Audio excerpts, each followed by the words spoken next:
very first online Yin class. Today's practice is going to be very slow and very focused on the lower back. My partner has lower back pain and I've been guiding him through these Yin classes and he's really been helping. So I thought I'd put it out there on the internet space to see if I can help others too. Because it is Yin, we are going to need some props. So these are the yoga type, a bolster and some bricks just to aid with some of the poses. But if you don't have a bolster, some pillows and a blanket will do just fine. We can roll it up and try and work away. So if I say to use a bolster, maybe just grab a nice thick blanket and roll it up. But use what you've got, and if not, let's get our mats out, let's get our props ready and enjoy the class. So Yin is all about getting into a pose, finding your edge and staying at that edge. And if at any point you feel like you've gone too far, please just retract back into something a little bit more comfortable. And we're using the props here to really aid getting into these poses. So hold back any expectations and just feel comfortable. Talking of which, let's get onto our mats in a seated position. Let's go ahead and sit up on a nice pillow, making sure our hips are nice and supported. And let's just shut down the eyes to center ourselves into this practice. Let's begin to focus on our breath. So everybody take a big deep inhale and exhale. Sigh it out. Releasing any kind of stresses and tensions you've had. Making sure your mind is now in the present, so letting go of anything that's happened in the day and anything that's about to happen. It can all just be put on hold for the next half an hour. And let's focus on our practice. So like I said, we're going to be moving really gently into these poses. There's not going to be any warming up in this practice. We're just going to dive right in. Bringing the hands to heart center in Anjali Mudra. Let's exhale, bow the head to the hands. Set an intention if you would like to, and then flutter open the eyes. Hello and welcome back to the room. Let's begin. Coming to the back of the mat, we are going to come into our first pose, which is Anahatasana or melting heart pose. It's a really beautiful back bend for the upper and middle back. It will open up the shoulders and soften the heart. So stacking hips above the knees, almost like in tabletop, we're going to begin to walk the hands forward and melt the heart towards the mat. So this is the posture we're aiming for, but like I said, in Yin, it's not about how you look, it's about how you feel. So if this is a bit intense, let's find some variations for you all. The first one could just be simply placing a pillow under the head, just to create a little bit more comfort, and also maybe lift the ground up a bit higher. If you need a much higher lift, let's grab some yoga blocks. You can stack them any way that you feel you need, just to get the right height, and place the forehead onto the blocks. Again, here it's yogi's choice. We're going to be staying in this position for a few moments, so do make sure you're comfortable enough to find a little bit of stillness.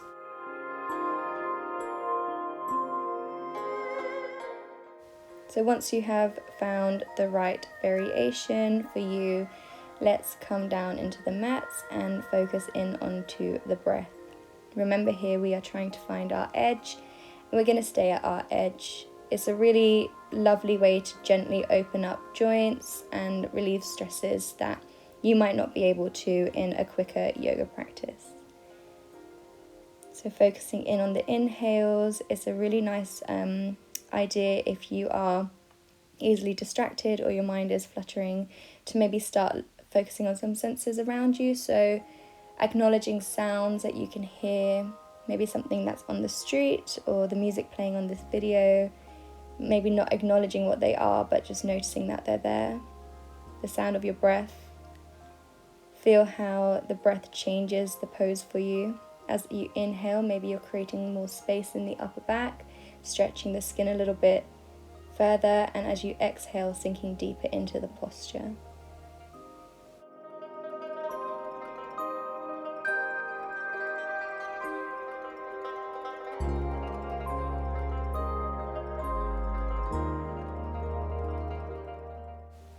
Something to look out for when sitting in Anahatasana is that we don't get tingling or numbness in our hands and arms. This could mean we're compressing a nerve in our shoulders. So if you are beginning to feel this, I advise you to just come out of the position a little bit, maybe by lifting the head up, or bringing the arms less straight, so having them fold inwards, just to avoid any nerve damage here.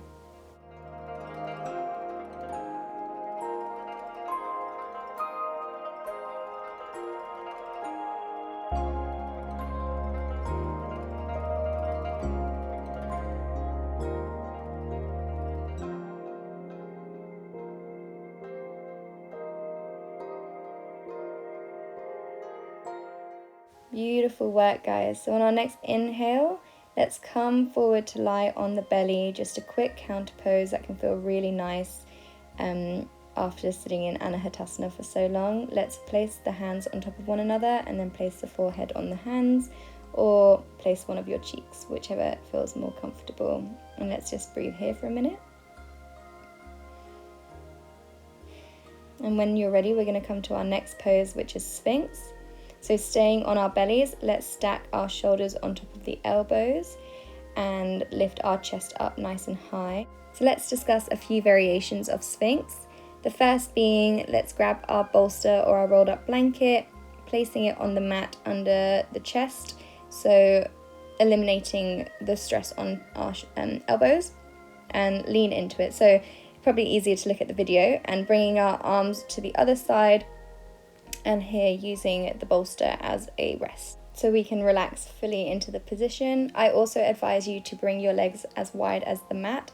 It will just help release some compression in the sacrum area, and let the head hang. Here we don't want to hold our head up high, we want it to relax.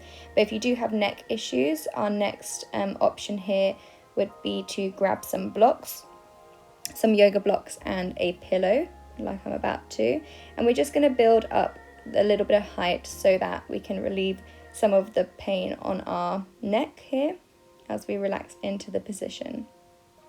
So as you see, I've stacked them all, placed my hands back on the mat, and the head is just flopping into the pillow. This is really nice here.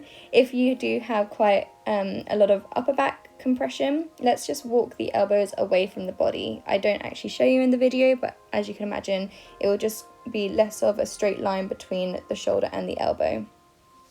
And when you are ready and you have found a variation that suits you, let's relax on into the pose, focusing back into the breath. Again, finding that edge that feels good where we are making a bit of difference, and coming a little bit back if we go too far.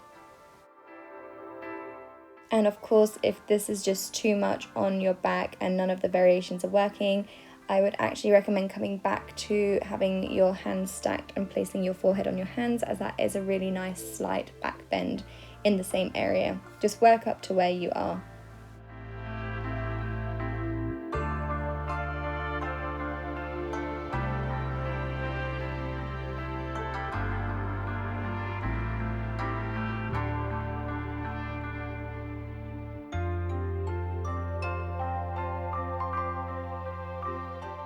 Keep breathing. Acknowledge how those subtle movements of breath can completely change the posture for you. Keep your mind focused in the room, staying at that edge, feeling what it feels like at that moment.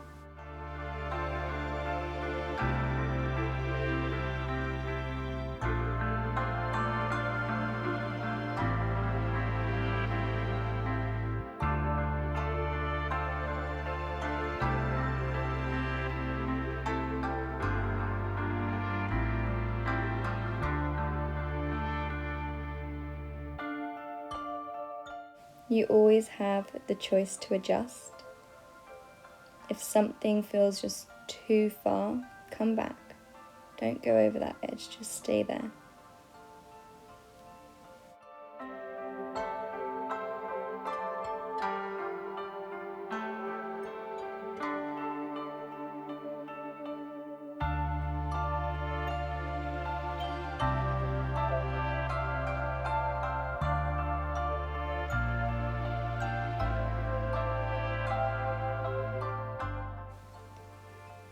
We have the option now to come up to seal, so bringing your hands to the edges of the mat, and straightening up through the arms. This is going to really intensify the compression on your lower back. So if you have really deep lower back issues in compression, let's maybe avoid this. However, for those of you who are happy and willing to try, let's come to seal. Again, the same variations are applicable here. So if you want to place the bolster in between the arms and the belly, you always have the option to.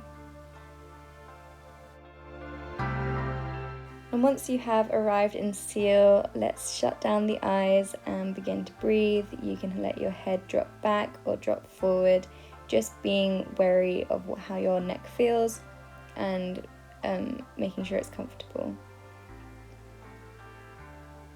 And at any point you have the option to come back to Sphinx, so just bending the elbows and coming back down onto the forearms.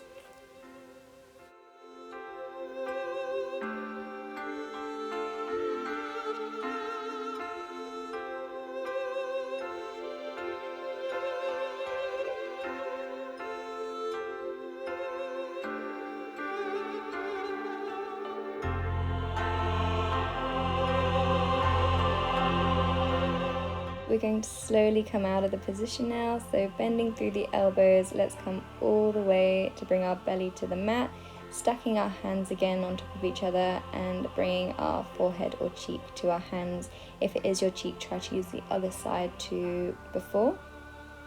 And we're just going to rest here for a moment.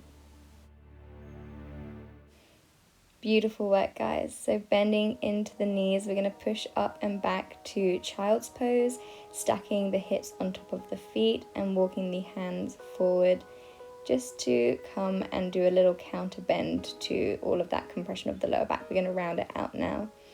So feel free to have your hands in front of you or down by your sides. And once you arrive here, let's just take a couple of breaths.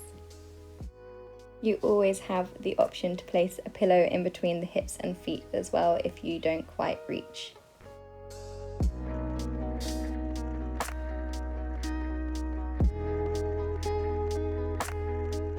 Let's bring our hands either side of us now, just to use them to push our upper body up, so we are now in a fully upright position. We are now going to come into some swan variations. So coming through tabletop, placing the hands underneath the shoulders, we're going to bring our right knee towards our right wrist and the right ankle towards the left wrist. Where it sits will depend on your hip flexibility. Shifting the hips forward just so we can straighten out that left leg, and finding where our ankle wants to sit. So closer to the hips will just be for a little bit less flexible people, and closer to the ankle will have be for more flexible people in your hips. Just be where you are. We can also here pad out the hips, so if you are finding this quite intense, let's grab a block and place it underneath the right hip or glute and just sit up a little bit taller. For anyone who is experiencing a little bit of knee pain, let's go ahead and grab a pillow just to pad out that left knee. And once you have found a variation here that feels comfortable for you and you feel like your hips are not going to absolutely die, let's remain upright by using our hands to prop us up. And let's focus in onto the breath, so finding our edge and staying here in our seated swan. Swan is a very intense hip opener because we're letting gravity do a lot of the work, and the hips can be a root of a problem for back pain for a lot of people. So back pain often comes from tight hamstrings and tight hips. So working on these areas are really going to help relieve stress elsewhere, as well as doing poses that affect the back directly.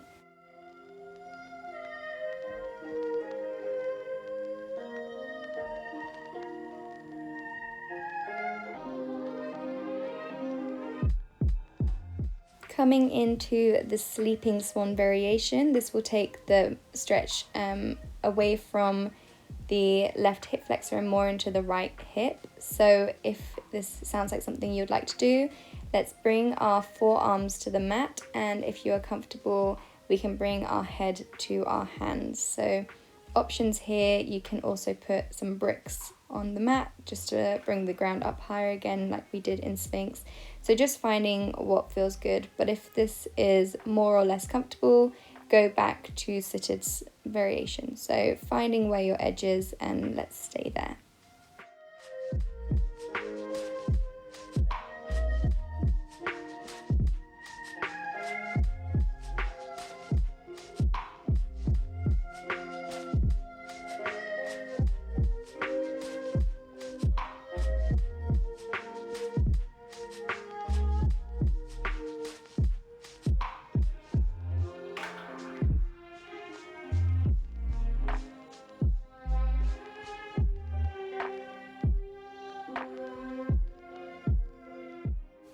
So to come out of our sleeping swan, let's first come back to the seated swan. So pushing into our hands, lifting our upper body upright. And then let's come back to tabletop. We're going to do a quick counter pose. So lifting the right leg up and extending it out backwards and just drawing a few circles in one direction and maybe the other direction. And when we're ready, let's bring our left knee now towards our left wrist and bringing the left ankle towards the right wrist. Adjusting the back leg just to get it out straight, so our right leg. This time bringing a block to the left glute. You can see a bit better on this side what I was talking about, just to pad out the hips if you're really tight in this area. And if you are tight, let's go ahead and bring that left ankle all the way in towards the body. So again, your flexibility will define where your ankle sits between the body and the right wrist. It is also really important here that we keep our left ankle flexed, same on the other side. It will just help protect that knee joint when you are in this position. Again, once you have found the variation that works for you, using any prop you want here, if you can think of something that I don't say, go ahead and use it. Yogi's choice in Yin. And once we're here, let's shut down the eyes and stay in our seated swan for a couple of moments and really start to open up those hips nice and gently.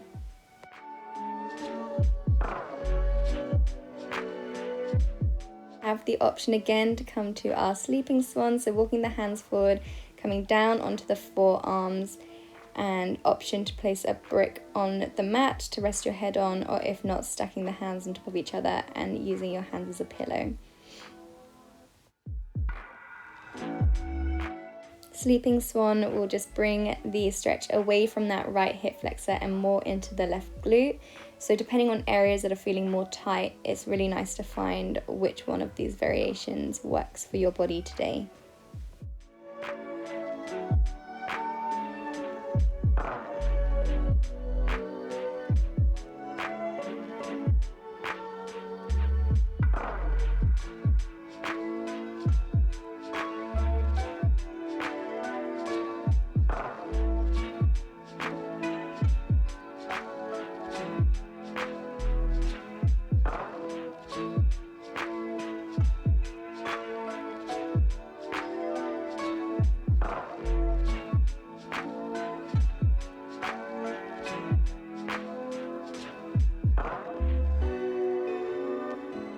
To come out of our sleeping swan, let's push into the hands, lifting the upper body back into seated swan, bending back through tabletop. Let's just find some counter movements. So this time I'm rotating the entire hip in one direction and then just extending the left leg out behind me just to stretch out the hip joint.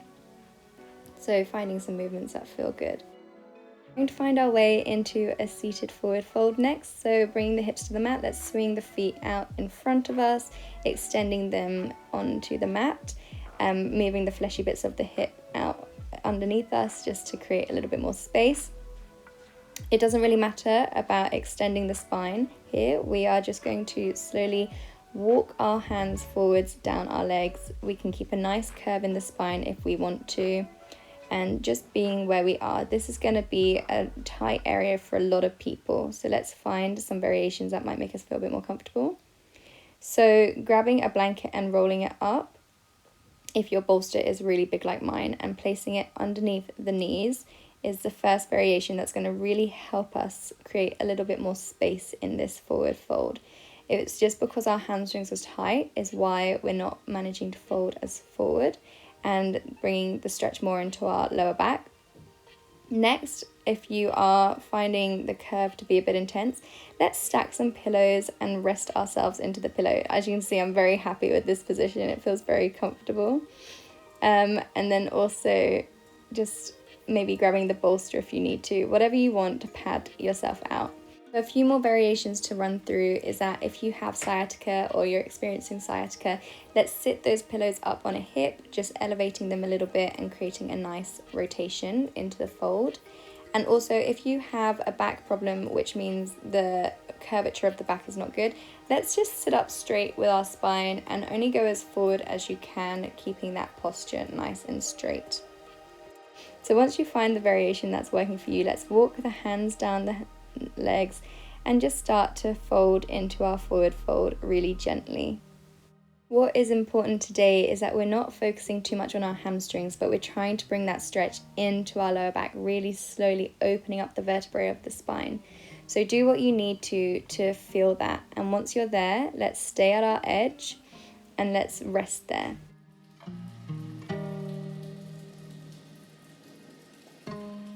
You'll find as well in this pose, like with all of the other poses actually, that the longer you stay in there, you're going to start to open up a little bit more and you're going to fold that little bit more deeply. So using your inhales and exhales is a beautiful device here, that when you inhale, you're creating a little space, and with your exhale, you stretch a tiny bit further, but not pulling yourself. You're just going where gravity is taking you and using your props to aid that.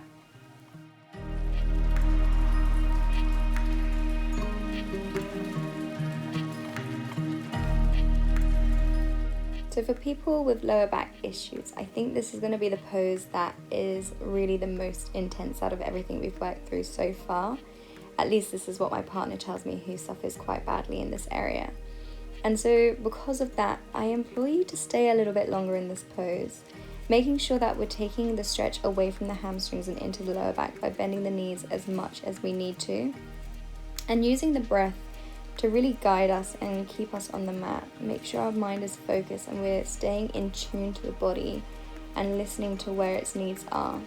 But I do find this is the one that it feels so intense whilst we're sitting here, but then in the end and a couple hours later, hopefully you'll reap the rewards.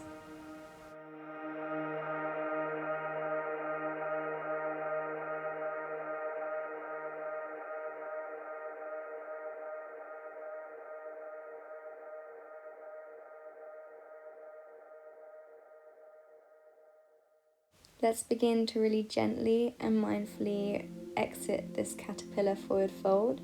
So really slowly lifting the head up and begin to walk the hands up the legs. It's going to feel very intense because we've been sitting for a long time in one way. And bringing the hands behind us, shifting the hips a little bit more forward so the knees are now bent. Let's drop them in one direction, so to the left and then over to the right. This is called windshield wiper. It's just a nice little counter pose. And we're ready, coming back to lie on our mats. We're going to do some reclined twists, so having our arms out either side of us in a Texas T, lifting the knees up and dropping them over to the left hand side. Only going as far as keeping the right shoulder on the mat, and if this is comfortable, let's look over that right shoulder. Options here are to place some pillows either in between the knees or underneath the knees, just to lift the knees up a little bit and just make it a little bit more comfortable, or just to twist a little bit less. Let's close on down the eyes and breathe here, relaxing our body, relaxing our mind, and staying at our edge. Have the option to deepen the twist by wrapping that right knee over the left knee in a cross-legged position and then letting the knees fall back down towards the mat.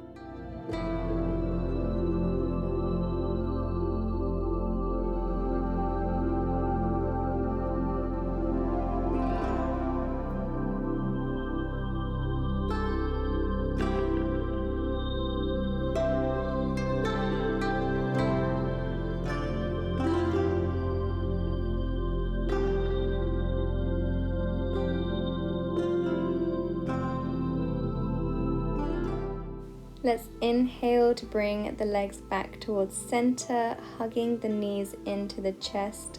unraveling the legs if they were, and lifting the head up just to give us a squeeze, and then dropping to rotate the hips in one direction and then the next, like a little lower back massage. And when you're ready, extending the arms out again and dropping the knees now to the right hand side, so doing the counter twist. Head can now look over the left shoulder towards the left hand side and shut down the eyes if you feel comfortable to.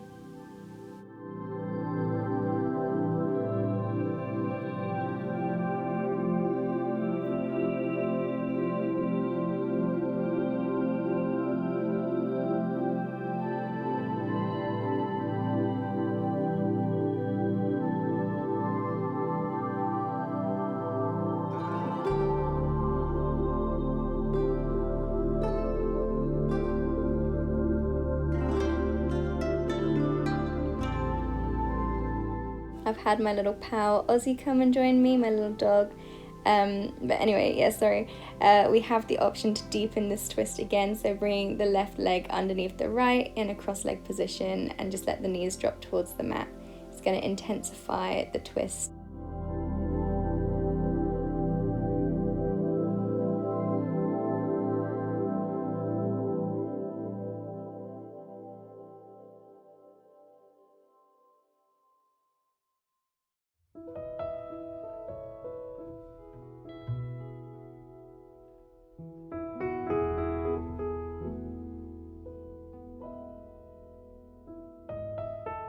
On our next inhale, let's bring our knees back towards the center, unraveling the legs if we have them crossed, hugging the knees into the chest, again rotating the hips in one direction and then the next to give our lower back a little massage. And when we're ready, we're going to come into our final Shavasana. So extending the feet out in front of us as wide as the mat goes, let's let the feet drop to the sides. And our arms can come to our sides, palm face up, again creating a little bit of space between the hands and the body. Let's begin to focus onto our breath as we have done this entire time. Finding some last few moments of mindful meditation, relaxation and rest. Taking this time for ourselves to focus on our body, to make sure we're feeling good, do a quick scan up and down. When you're ready, just focus on your breath. Feel the rise and the fall of your belly, keeping the mind in the room for just a few moments longer.